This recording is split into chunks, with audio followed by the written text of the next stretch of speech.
Fala galera, beleza? Começando mais um vídeo sobre números fracionários e dessa vez vamos calcular a adição de frações que possuem denominadores diferentes, ok? Então vamos lá, 1 sobre 4 mais 3 sobre 7. Como calcular essa adição? Bem, primeiramente vamos nos lembrar que essa adição envolvendo essas duas frações deve ser equivalente a uma nova fração.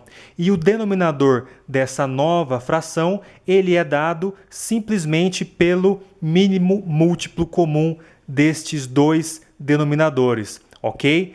Então nós precisamos calcular o mínimo múltiplo comum destes dois denominadores para que nós possamos saber quem é o denominador desta fração resultante aqui, ok? Então vamos calcular o mínimo múltiplo comum de 4 e 7 para que a gente consiga então saber qual é o denominador da fração resultante, ok? Então vamos lá. Para calcular o mínimo múltiplo comum, nós vamos fazer uma série de divisões utilizando os menores números primos possíveis, e nós só vamos parar de fazer essa série de divisões quando todos os resultados de todas as divisões forem iguais a 1, ok? Então vamos lá, vamos começar a dividir aqui então pelo 2, né? 4 dividido por 2 dá 2.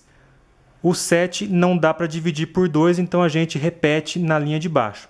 Bom, dá para continuar dividindo por 2, então vamos continuar. 2 dividido por 2 dá 1. Não dá para dividir o 7 por 2. Repetimos o 7 aqui.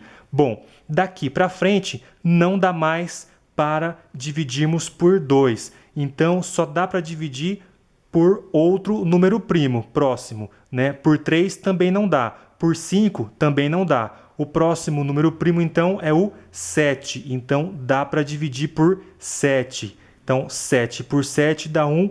E o 1 que estava aqui não tem como dividir, a gente repete. Portanto, chegamos nesse ponto, não há como prosseguir com essa série de divisões e agora já temos condições plenas de calcular o mínimo múltiplo comum de 4 e 7. Esse mínimo múltiplo comum de 4 e 7 é simplesmente o produto desses fatores aqui, né? Então, se nós pegarmos 2 vezes 2 vezes 7, nós vamos obter 28, que é o valor do mínimo múltiplo comum. E é esse valor aqui, né, 28, que é não só o valor do mínimo múltiplo comum, como também será o valor do denominador dessa fração resultante aqui, ok? Bom, para calcular o numerador aqui, nós vamos proceder da seguinte maneira. Nós vamos pegar esse número aqui, o 28, vamos dividir pelo denominador, o resultado nós multiplicamos pelo numerador, ok? Então a gente pega esse valor, divide por esse, o resultado multiplica pelo de cima, ok? Vamos fazer isso tanto para a primeira fração quanto para a segunda fração, tudo bem? Então vamos lá, 28 dividido por 4 dá 7. 7, então, vezes o numerador aqui em cima, né? Que é 1, ok? Sinal de mais continua. E agora vamos para a segunda fração. 28 dividido por 7 é 4. 4, então, é o resultado, vezes 3, que é o numerador, né? Dessa segunda fração.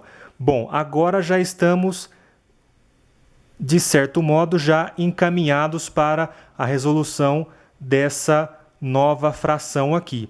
Bom, para calcular esse numerador, nós vamos lembrar que para realizar esse cálculo aqui, precisamos respeitar a seguinte ordem.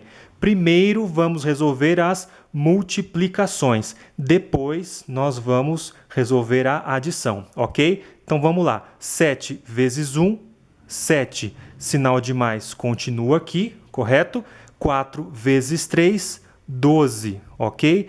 E o denominador que nós calculamos, 28.